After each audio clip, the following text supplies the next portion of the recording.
Hey everybody, this is Doc from the Throttle and Ash YouTube channel, and I'm here at Americade in Lake George, New York, Americade Bike Rally, and I'm at the Ciro booth, and I'm getting a new GOAT-E Light installed on my CVO ST. It's going to fit nice under the chin strap. Look at the guys as they do the install.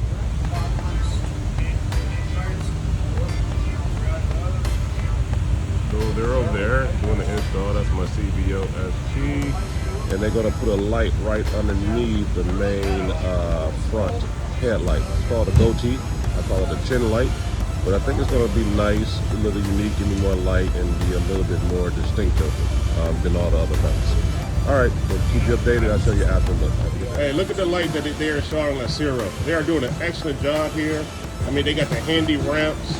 And the guys working here are very professional. It's nice. Look at the turn signal.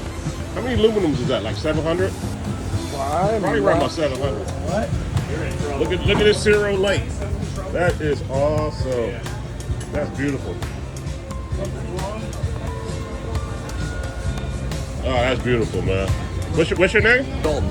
Dalton. This is done by Dalton, one of the Ciro techs here, master techs, and he's done an excellent job on the CVO ST.